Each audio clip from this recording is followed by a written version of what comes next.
Good evening, everyone. How are we doing tonight? As you can see, my fire is going, and we're going to have a nice little relaxing story hour tonight on this Friday. It's cooling off a bit, which is nice. It was a hot one today, but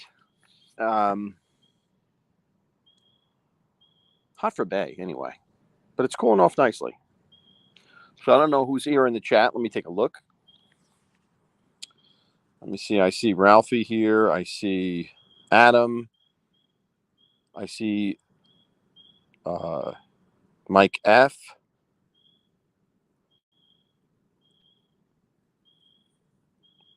I don't see anybody here except me. What's going on here? Actually.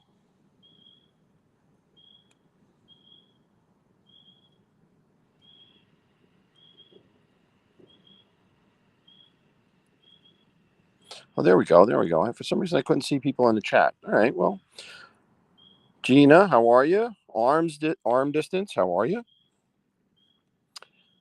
Mike F. Adam. Ralphie. Satrulo, nice of you to join me. I don't think you've ever been in my chat before. Thank you so much for joining. Stigs. SPK. Nice to see you, buddy. Pretty cool. Yeah, no wine tonight.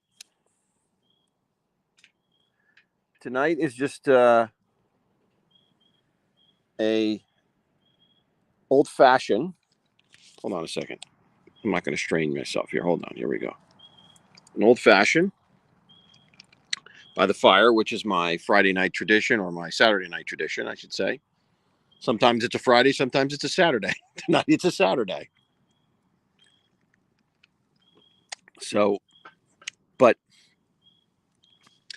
this is really a time to just relax, sit back and listen to a story that hopefully I think you'll like. You'll find it interesting, because I only tell the stories that I find interesting. So hopefully you do as well. But the weather's perfect for it. It's nice and cool now. You know, it was 80 something today. Now it's getting down into the 60s. You know, it's going to be, I think, a low of 50 here, which is perfect for sleeping. I know I don't like sleeping with the air conditioner on, but I'd rather not have the air conditioner on. So that's why I like the cool weather for sleeping. But anyway, so that's what's happening here. You know, it's pretty straightforward. Relaxing by the fire is the idea. I don't know whether you guys want me to look in. I wonder what looks better, me looking into the phone or me looking across the fire at the camera. I don't know which is better. But I have to keep the phone close to me because I do not trust the microphone on the camera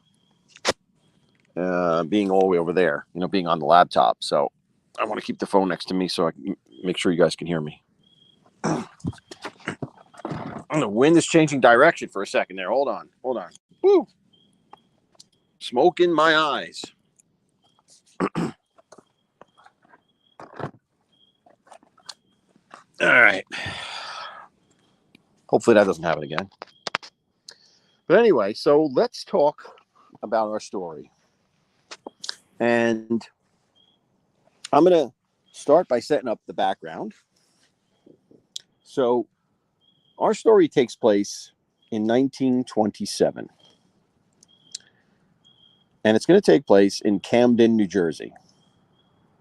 Now, I don't know how many of you know New Jersey. Most of you I think you do somewhat, but Camden is basically the closest New Jersey city to Philadelphia. It's right across the river, basically. And it was quite different in 1920s than it is now. Right now, it's not the best place in the world to be. But in the 1920s, it was basically a legitimate city where there were all types of businesses going on there. Now, I don't think there's much business there, but regardless of that, it was a thriving city, so to speak. Smaller, but a thriving city. So let's think about it, the 1920s. America comes back from the war, World War One, and everyone is thriving. The economy is booming, and basically people are having a party. It's like a decade-long party. That's why they call it the Roaring Twenties. So, and 1927, for example, when this story takes place, or starts at least, it's going to start in 2020 in 1927. It's going to end in 1928. But the story itself, spans it spans 3 months, 4 months, maybe 4 months total.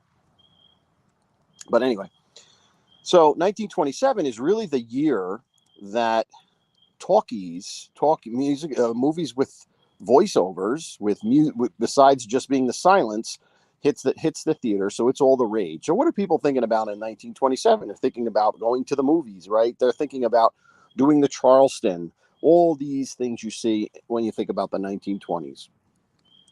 Well,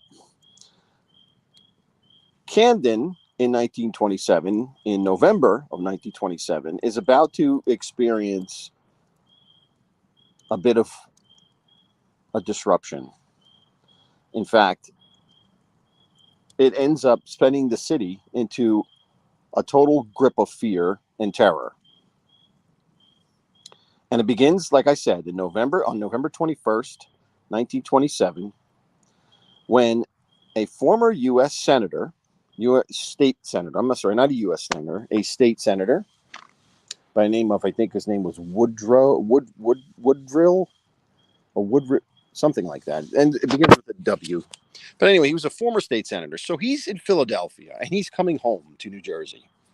And he's coming across the bridge that is in Camden. And it's late at night. Whatever he was doing there, I don't know, but he is on his way back. He's coming across that bridge, and he hears a gunshot. And suddenly, in his windshield, he sees a hole about this size, right? About a quarter size hole in his windshield. And pulls over, doesn't know really what happened, gets out, looks around, doesn't see anybody, doesn't hear anything, sees nothing, hears nothing. All he knows is that he heard a shot back then when he was driving. What sounded like a gunshot. Could have been a car backfiring, but for the purpose of this, where there's a hole in your windshield, he thinks it's a gunshot. So nothing happened. He can't find anything, nothing. And there's no bullet in his car. There's nothing in his car, only a hole in the windshield. So he continues on his way, reports it to the police. The police don't think anything of it. I don't know what to tell you. There's no bullet there. What do we do? We don't know. Fine and dandy. Well, about a month goes by, and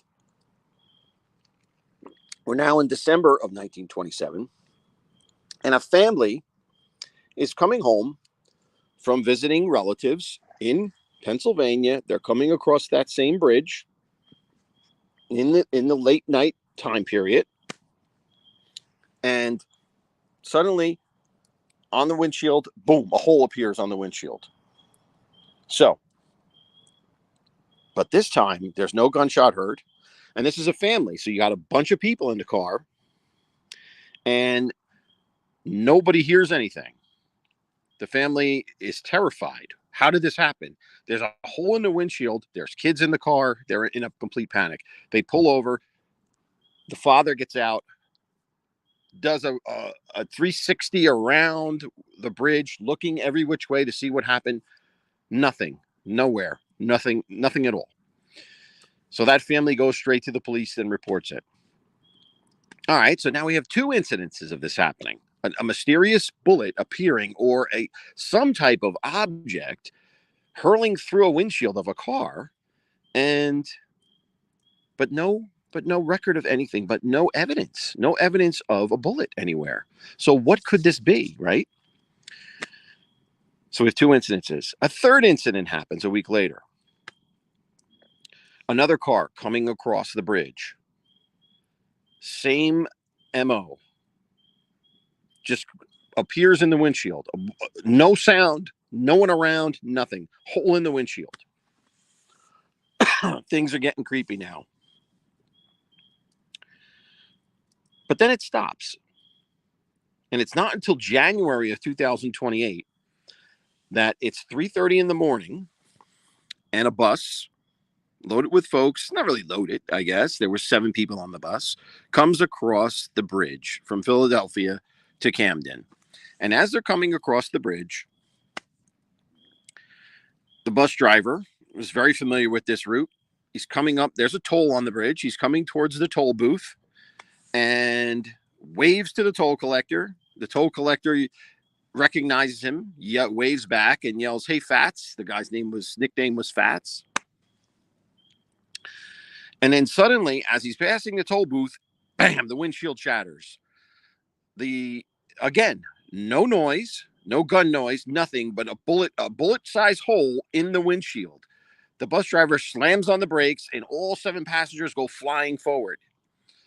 The toll collector comes running up. What happened? What's going on? The bus driver tells him what has occurred. They both get out. They look around everywhere. What happened? Where did this come from? It's nowhere to be found. No sound, no people anywhere. Only one person walking their dog on the other side of the bridge. That's the only thing they could see. Nothing else. This was at 3:30 in the morning. All right, so at this point, it's gotten involved where you have the toll collector that notices it, the bus driver notices it, and the 7 people that were in the car noticed it. Not to mention the other incidents that happened. So the police come. The police come onto the scene, and the officer in charge is looking at all the stuff and questioning all the people that were involved to try to figure out what happened. Nobody can give him any more information. So what does he do? He looks at the manifest of, by this time, it's been a while, so the passengers have left. The only ones that are left are 5 women and 1 male. There were 2 males on the bus. The other male is gone. No one knows what happened to him. The bus driver turns over the manifest to the police. The police look at it, and then suddenly realizes that there are only 6 people on the manifest. That 7th person was not there. Who was the 7th person that was on the bus? And an examination of the bullet hole leads the police to the conclusion, at least that's the conclusion they came up with, that the bullet was shot from inside of the bus. So the police write it off as someone inside the bus, that 7th passenger that nobody knows who they were, shot off a gun while inside the bus that none of the 5 people or the bus driver heard the shot from, shot off and made the hole in the windshield. So that's the official police position. However, what happens is there's one police officer on the case who doesn't buy this. And he goes back to the scene the next day. And he starts looking around, and he's looking on the ground. He's on the bridge by himself, looking on the ground, looking at the glass, looking at whatever is there, looking for the possible projectile that had fallen on the ground. He looks around, bends down to see something, and he hears whoosh, go past him. Whoosh. Just a sound, not a gunshot, but something hurling past him above. So he stands up, looks around. What was that? As he's doing that, he turns his back and he gets hit with a tremendous amount of force from the back that whirls him around and knocks him on the ground. Now, at this point, this officer is dumbfounded and scared. He doesn't know what happened to him. He got thrown off of his feet, but he didn't hear anything. He just got thrown off his feet. There's no one else on the bridge. He gets himself up, realizes he's not shot. He's not hurt physically anywhere. He was wearing a heavy overcoat. But what he does find is a round, marble-sized projectile that had hit him in the square of the back with such force that it spun him around and had him fall to the ground. So what does this mean, right?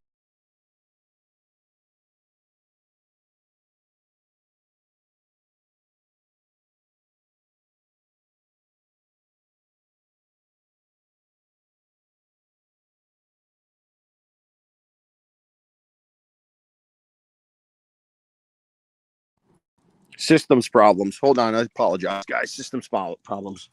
Um, so where was I? Oh, so he realizes that this projectile hit him.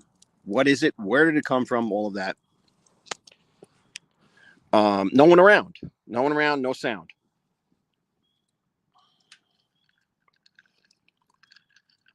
So what does the policeman do? He takes this back to the lab or takes it back to the police station, try to have it analyzed. They can't say what it is. All it is that it's marble. It's a marble. Um, doesn't look like it has any grooves in it, like it was shot out of a gun, anything like that. So the prevailing theory is that someone used a slingshot or something else to shoot him in the back with this marble during that time. So that's January. That all happens on January 21st and 22nd. So at this point, they realize there's a problem, right? Someone shot at a police officer, whether it was with a gun or whether it was something else. Someone shot at a police officer. So they institute a major search of the area. The police come out in force. They start shaking down these different boarding houses in the area, searching for weaponry, searching for areas where something could be shot from. It turns up absolutely nothing. Nothing at all. And of course, now the news is spreading. The news is spreading around. People are starting to get scared. There's someone that's shooting something at us. We don't know what it is. Thankfully, no one has been hurt yet, but is that going to always be the case? Or is it going to be worse?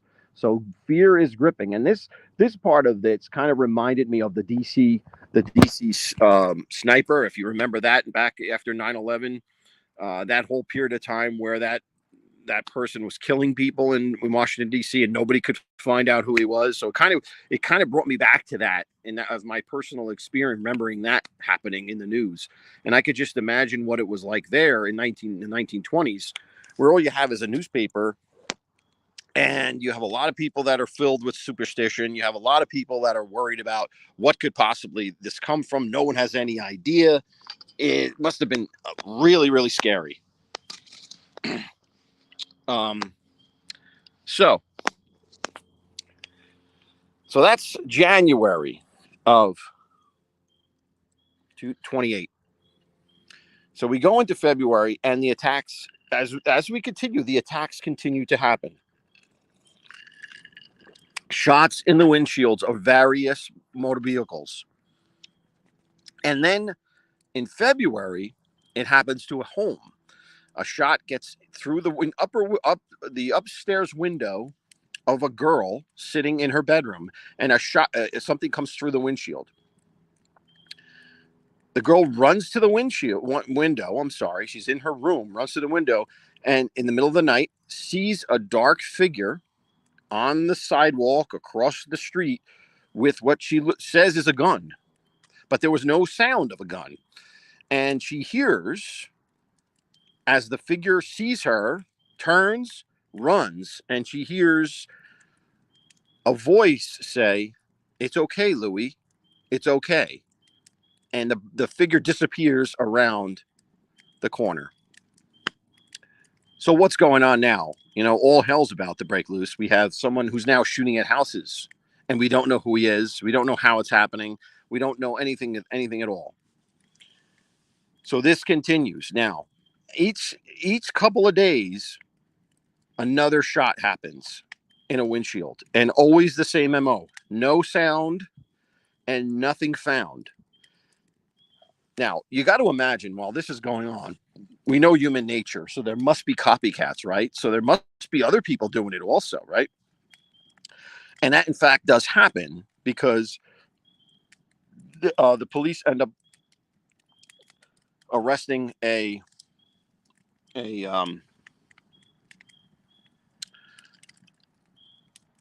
16-year-old boy, I believe, a 16-year-old boy who was shooting off his air gun and hit one of the windows. And they let him go. He was a minor, etc. No one was hurt. But it turns out to be, a copycat. So the concept of copycats is not new. It's been going on for almost 100 years, at least we know through this story. And by the way, this story is based on truth. if you want to look on it, you'll find news articles on it from the 20s. And some of it is, word of mouth too. But the story itself is based in reality because there are news articles about the sniper, the ghost sniper, as they called him, of Camden.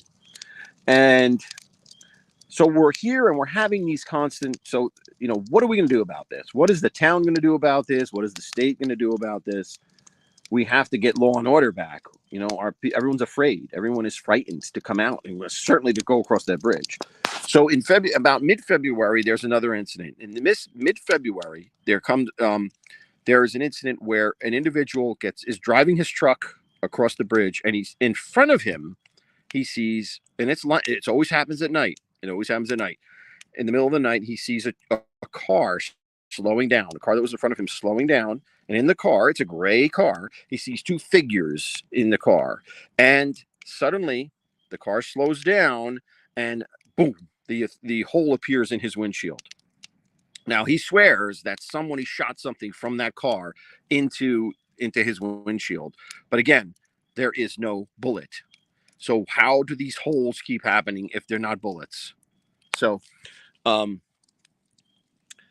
now, so that's the car incident. Then about a few days later, there's another incident at a storefront where it's a candy store, and the owner of the candy store is waiting on a group of kids, and then he gives them their candy, he gives them their ice cream, he gives them their pop or soda or whatever you want to call it. They leave. He turns around, goes back and behind the counter, and bang, through the windshield comes something.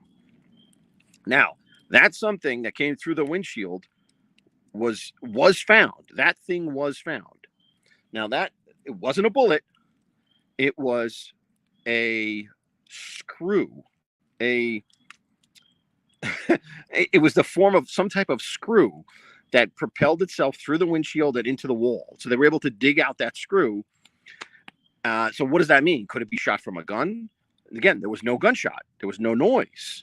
Could that have come through a pellet gun or any other type of compression gun? Or could it have come from a slingshot? What could a slingshot have enough power to do that? Nobody knows. So now let's recap. We have incidents happening in the car. We have incidents happening at houses. We have incidents happening in stores, and still nobody knows who's doing this or how it's happening. So the theories start to drop up.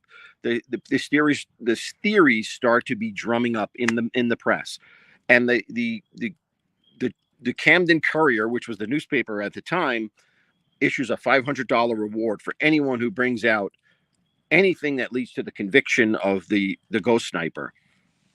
At that same time, the police issue an order to shoot on sight anyone who the police think is that shooter. So can you imagine this? You have police with Tommy guns at the time, ready to kill anyone that they see or suspect to be the sniper. So the entire town is on edge, obviously, with this. Okay, so now it brings us to February 15th, 16th, something like that, later February. The police get a letter, an anonymous letter, that tells them that the writer of this letter knows who the ghost sniper is, and gives an address and describes the person and tells them when to wait for him to catch him when he comes out of his home. And it's signed the gunman, which is kind of weird if you ask me. To me, that sounds like it's the sniper himself trying to turn himself in. But anyway, so the police go and circle the house and surround the house and wait, and nothing happens. And they do this for days. They do this for a couple of days. Finally, they see someone who meets the description of the letter. They grab him. They take him in. Now, they question him. The guy swears up and down, I have nothing to do with this. I did not.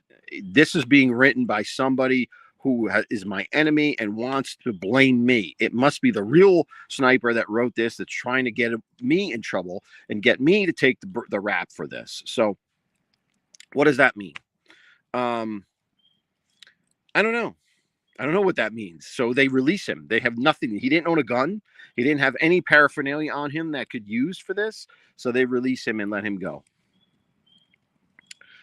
So that brings us to the end, towards the end of February. And so that brings us up to, and I forgot one part of the story. One part of the story is during all of this, there's even an incident where a shot comes through the window of a school while the kids are in session. And everybody goes into a panic. This, the hole comes through, the hole appears in the window, and they find some type of pellet that went through the window. Now, they end up figuring out that that has no relationship to the sniper himself or herself or itself, whatever you want to call it, because they end up finding that it was a 13-year-old boy that had a pellet gun and was shooting birds, missed, and shot, and it hit the wall, hit the window.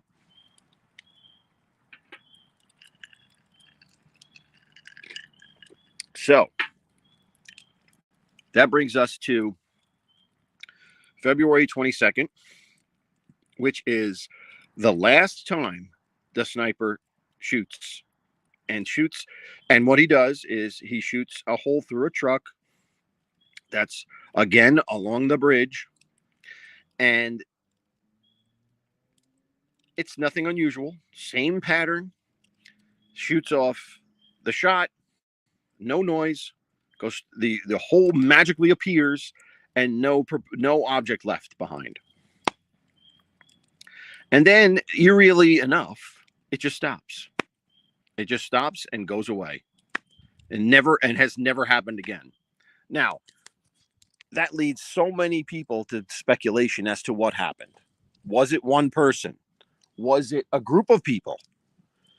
Was it one person plus additional people, copycats, jumping on the bandwagon? We've seen that too many times. Is that what happened? Or, and there is even a supernatural theory around it, considering that the bullet is never found. Was this shot by a ghost?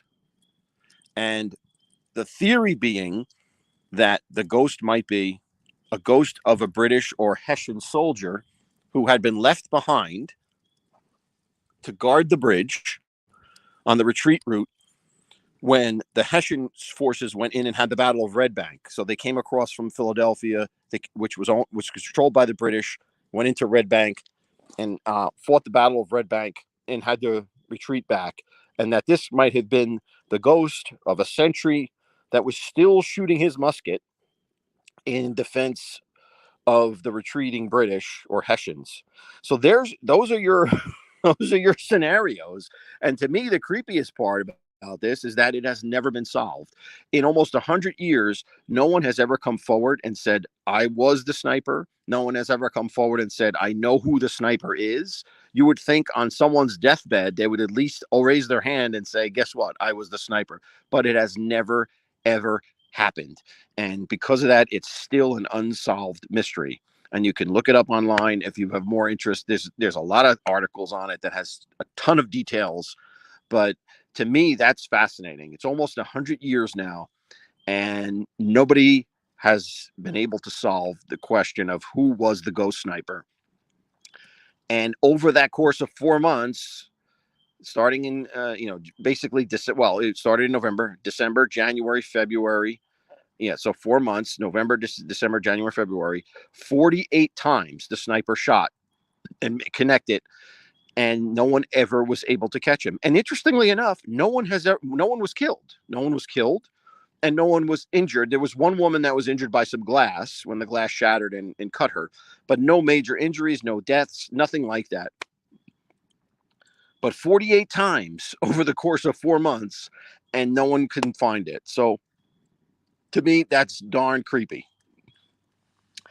But anyway, that's the story of the ghost sniper of Camden. And you tell me what you think. Is it a ghost, or was it a ghost, I should say? Was it a group of people doing this? Or was it one really crafty guy that was able to do this? And if it was that guy, how did he pull it off without leaving a bullet behind? How on earth was that pulled off? I have no idea how that happened. If it was a slingshot with a marble, that one time, if that's I don't believe that a marble could shatter windshields like that, especially from a slingshot. But how does he do it without the noise of the gunfire? He must have had some magical air-powered rifle that nobody knew about at the time. But it really is a creepy story. When I think about it, it kind of makes me get goosebumps a little bit. That's still unsolved to this day, 100 years later. Now, obviously, everybody involved is probably dead, or maybe the person's always been dead. If he was the ghost, I don't know. But yeah, so that was it. He had. So I'll look in the chat and see what you guys are talking about that's my story. I hope you liked it. I thought it was pretty cool and interesting. He was shooting screws. Yes, in one incident, it was a screw. In one incident, it was a screw. But in other incidents, there was no evidence of what it was. So you got me. So you have one incident that it's a marble, one incident that it's a screw, and the other instances they couldn't find the bullet or the remnants of whatever was shot or hurled, anything like that. No, I think it would have to be the biggest marble, Ralph. to get through those windshields, I think it'd have to be a pretty big marble. But yeah, it's such a good story. I think you tell around a fire because it creeps you out. But yeah, so that's what's happening. How's so what's everybody else doing here? Well, how's everybody else doing tonight? I hope everyone's having a good day. It wasn't Gianni. I don't know about that. It might have been you, Gianni. I don't know. And was he a rat? No, he wasn't a rat because he went to the grave without saying a word. He certainly wasn't a rat.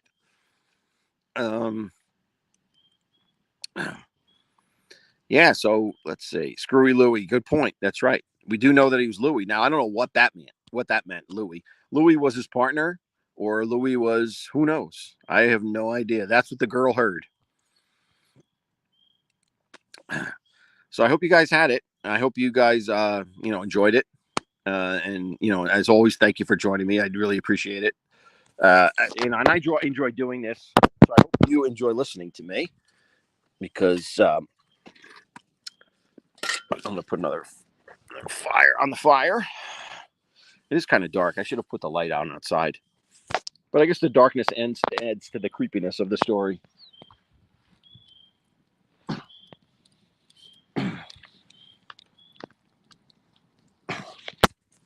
So 10 people in chat, that's not bad. You guys hung out. You hung out for the whole story. And if anybody came in late and you want to watch you can always go back and listen to the whole story.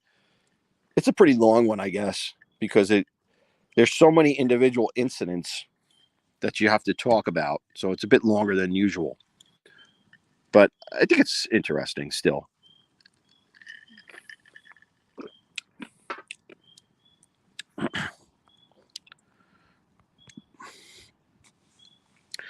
Thanks, Adam. Big Bones. Yeah, so I don't know what's next. I'm gonna see what's next. I have another pseudo ghost story that I'll tell next time, I think. And I also have a couple of mysteries too. Now, I'm trying to stick to local stories that have a word of mouth element to it, so it's not all just printed factual stuff. Because I think to me that's the most interesting, to hear about how people embellish on things as well, right? So it should be I'm going to continue to look for these stories. I know I've heard some interesting topics, like, for example, there is, and I don't know anything about this. It's brand, I just read about it this week in a book that I'm reading, that there were actual witch trials in New Jersey, in the Mount Holly area. Now, this is way back. This is like 1730s. And so I'm going to explore that and see if I could find out what the story is or what the deal was about that. And that could be a future story topic as well. And then you have plenty of tales about the New Jersey Devil down in the Pine Barrens. Gianni, what are we drinking this week? I don't know yet.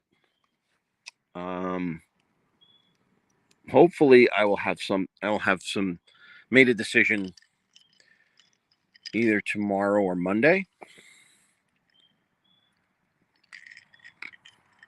We'll see what happens. But the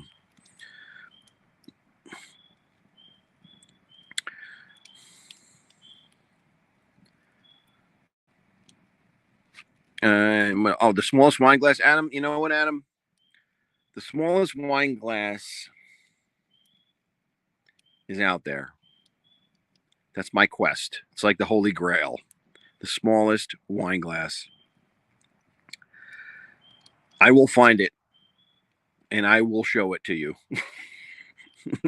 Don't worry. I will find it. Those are not crickets, Citrul. Those are spring peepers. Those are frogs. Those are tree frogs. Yeah, they're kind of annoying. But yeah, we get them every spring. They're in the trees, and whenever it's warm, they start peeping. Now it's getting a little cool now, so they're going to probably die out. You know, like they'll stop peeping as it gets cooler. But when it's really warm, like the woods come alive with them. You know, you hear them peeping. It's kind of because it's way too early for crickets, right? You don't really hear crickets until July, end of July, sometime like that, or August. But we have our tree frogs. They're funny. And once the pool is opened, I will be fishing them out of the pool every day. For some reason, they can't swim, or they swim until they're exhausted and they end up drowning. But I do my best to save them when I can. Big Bones. The Hackensack Jail. Interesting. Smash the lantern flies, Ralph. You know the rules. You know the game. Smash those bad boys. Let's see here. I need some more wood.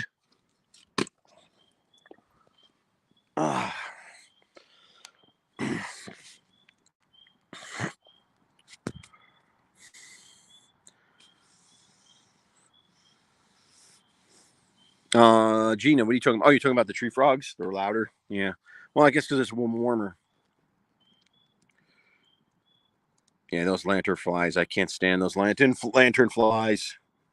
They end up killing so many trees, those bastards. The fireflies will be out. Yeah, well, I see fireflies around here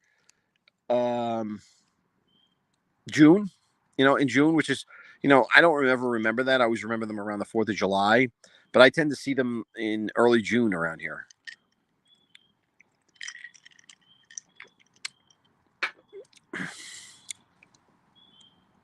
Fireflies, lightning bugs. Yep.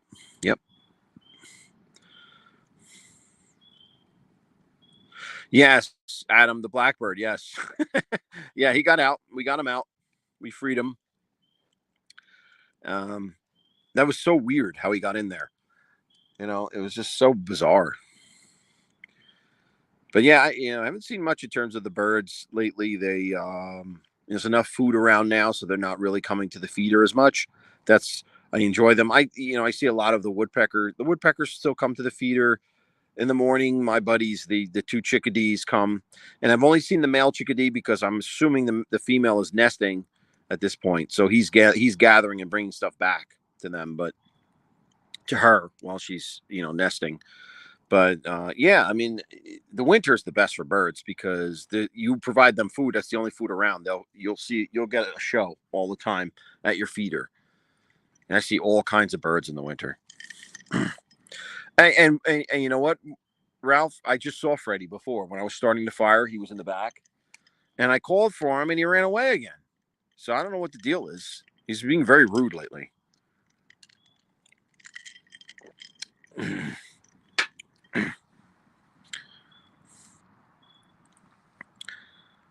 Yeah, those woodpeckers can be loud.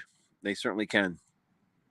And I've heard stories about them hammering away at people's houses too. Thankfully, it hasn't happened here, but and I and you I've seen all different types of woodpeckers around here, like big ones that are literally like a foot long, like big, like the Woody Woodpecker type. Those, like the cartoon, I've seen them. Then I see the downy woodpeckers, which are smaller. And there's like 3 different sizes of them.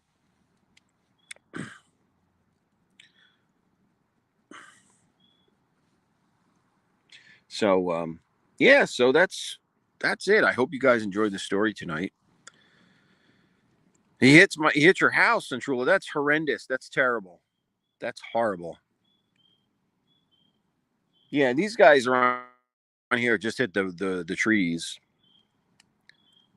and unfortunately, I have a bunch of dead trees because of the darn lantern flies last year. It killed a bunch of them, so that's where the woodpeckers spend most of their time. Oh, hi, Diane. Nice to see you.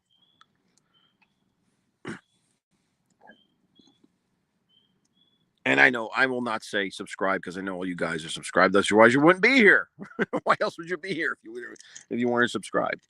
But thank you for joining, and press the like button if you can. That'd be helpful. I know that a lot of people are out on there enjoying their Saturday night, which is awesome. I'm just here by myself. My wife is inside. My wife just dropped off my son someplace, and she's probably in front of the TV, which I'm going to join her in a bit. And my daughter, unfortunately, is not feeling well, so we got to deal with that. And then my older son is at work, so we're all busy tonight, except for me. Well, I'm busy doing this. I'm busy doing this.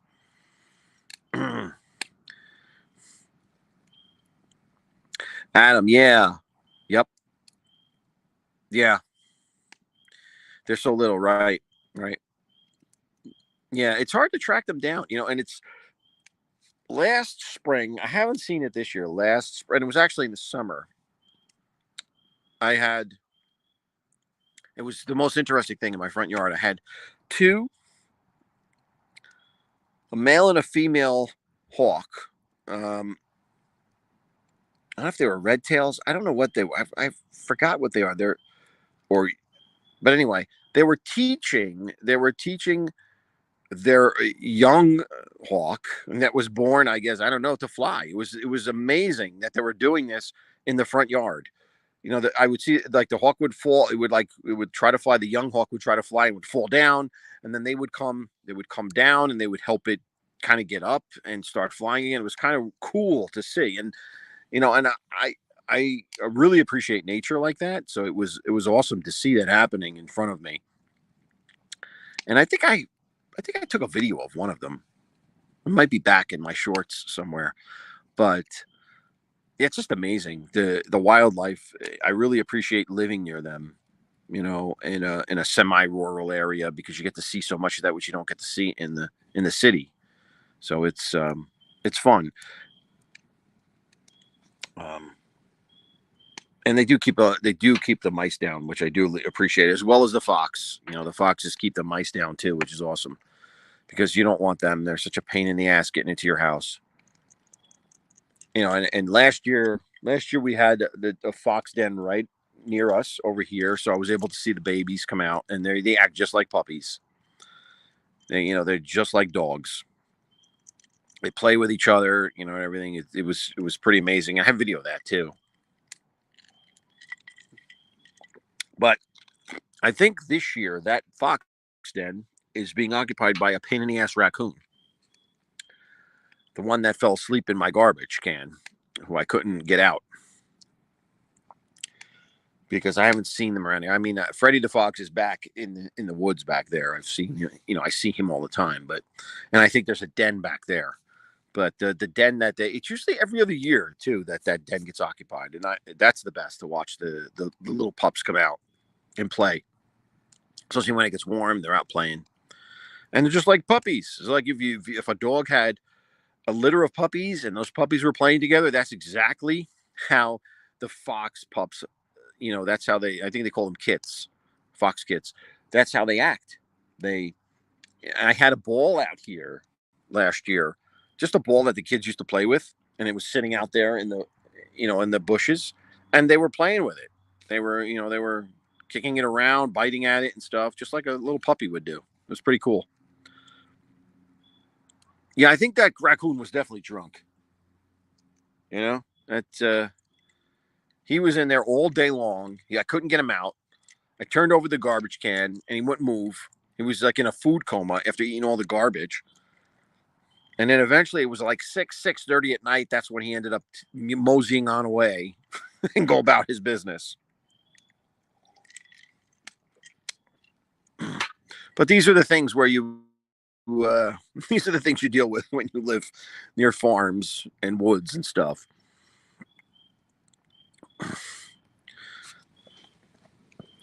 Let's see, what am I? Can't see here, man. What the hell? There we go.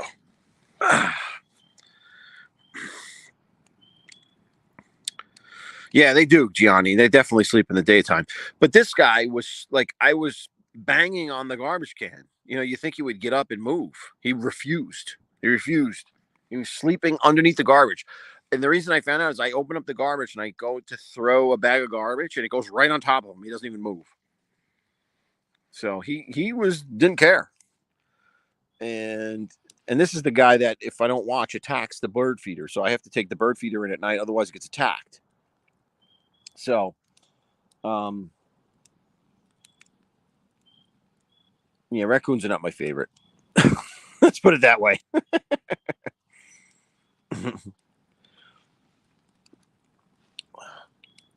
But yeah, so that's what's happening on tonight on this Saturday. Tomorrow's Mother's Day, so I'm wishing all of the mothers out there a great day.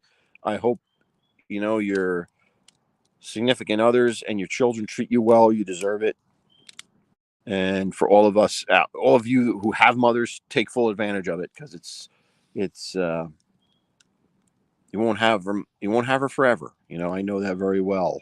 Mine's been gone for 16 years. But I hope you enjoy your Mother's Day weekend.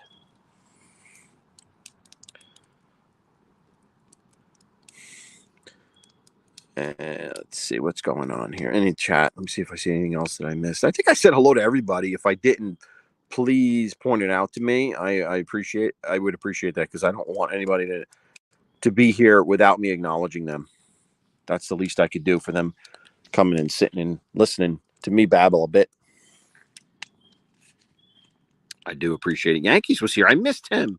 Yankees. Oh, I missed him. Yankees, my buddy.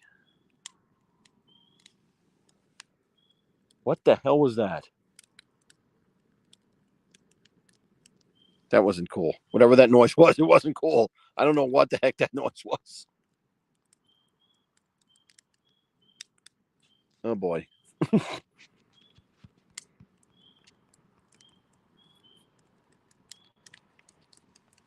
No, thank you, Centrulo. Thank you. Yeah, I don't know if that was I don't know if anybody has heard what a fox sounds like, but a fox is very creepy. When they start barking in the night, very, very creepy. Um, Johnny Bears? No, I mean, once in a while we will get a bear. They're not common though around here. There's one that usually comes around maybe once a quarter. That's about it. We don't see them a lot around here. I don't know why that is because, well, I live on Schooley's Mountain. I live on the top of Schooley's Mountain, and where they live, there are bears, obviously, but the bears usually tend to go where the traditional Schooley's Mountain is, where there's rock formations and they have dens in there. I live kind of on the plateau of the mountain, like the very top. But in that story that I told last week about the Lenape Indian story, that where that takes place, that's where the bears are. and it's where the preserved land is. It's a park now, but that's where the bears are. Thankfully, they don't come around here too much because they are the one I saw around here was gigantic, and that's because he or she was hitting every garbage can imaginable, just eating up a storm. Is it Louis? It could be Louis. I don't know. Louis. It could be Louis. I don't know. Yanks was here earlier, Ralph. I was going back in the chat, and I looked and I see that he was here. He probably checked out, but he was here. Yeah, Adam, you're right. The worst day to go out to eat is Mother's Day. They put you in shifts. They don't put much effort into the foods because they're shifting people in and out. It's a terrible day to go out to dinner. If you want to take your mom out to dinner, do it after Mother's Day, and say it's a Mother's Day celebration after it. Don't do it on Mother's Day. Just a bad time to do it.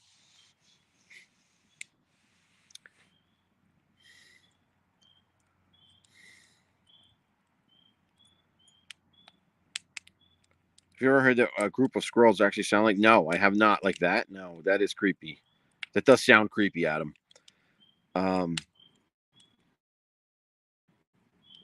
Baby squirrels? No, I haven't, thankfully. I'm not a fan of the squirrel. I think the squirrel is basically a tree rat. And they got into my old house, which was not fun. And ever since then, I've not been a fan of them.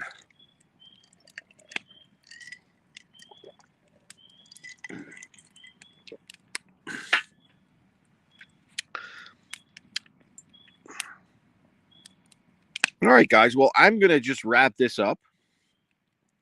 And once again, I'm going to thank each and every one of you for hanging out with me, listening to my story. And if anybody came in late and I would recommend, not because I just want you to watch my story, but it's an interesting story. Go back and listen to it. It's kind of cool. It's still unsolved.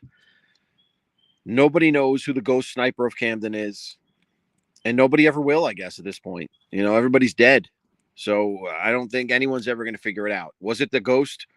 Was it an actual ghost of a British soldier shooting people over and over again on the retreat route of the British and the Hessians? Or was it just some maniac that thought it was fun to shoot things at people's windshields? And if it was that maniac, he has some ability that no one else knows, how to shoot windows without leaving a bullet behind, because that's the pretty amazing part of the whole thing.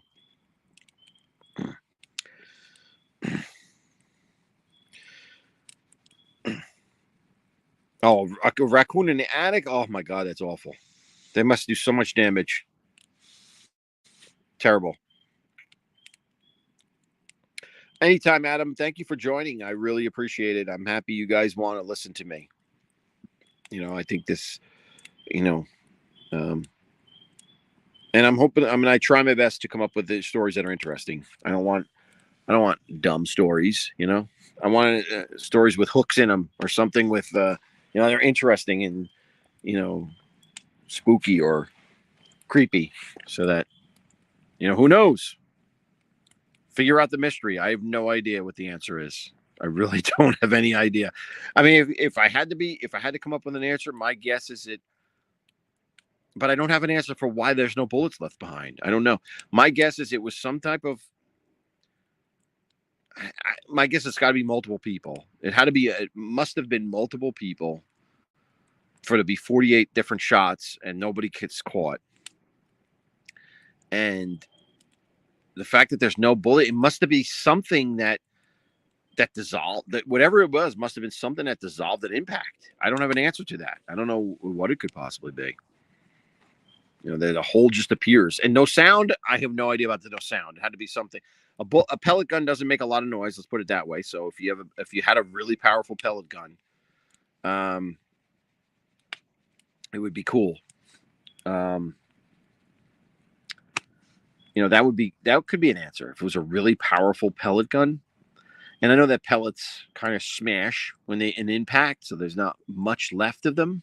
So who knows? I don't know. Those are just some theories. Yeah, 48. Think about that. 48 over 3.5 months, 4 months. That's creepy. You know that, and you could do it that many times without getting caught. So to me, that means it was multiple people. Because how could you not? Someone doing it that many times would have had to have messed up. They would have had to have screwed up somewhere, whereas the police would have picked up on it. You know. Now, granted, it was 1928, so there wasn't much. They didn't have the technology that we have now, but still, you would think that someone would have ratted the guy out, or something like that. Black powdered rifle, yeah, but what about the sound, Gianni? I would say that too, but what about the sound? Those things, I've seen those things fired in. I went to Williamsburg, Virginia, and they do a demonstration of it. Those things make a lot of noise. Somebody would have heard those shots. Now the only gun shot explosion type of thing that was heard was the very first incident where that state senator was going across the bridge. He heard a gunshot, and then the windshield shattered. But who knows? A light load? Yeah, I don't know. I don't know that deep. I don't know that deep into it. You could be right. Maybe that's the answer. I don't know. Hey, well, all I have to say to that is, who had those muskets? The British. So the ghost would have that musket too. So there you go. Could be the ghost. I don't know. What can I tell you? Could be the ghost. But yeah, so that's the story. So I hope you guys enjoyed it. The first silencer? Yeah, well, yeah, that's true. It could be the first silencer.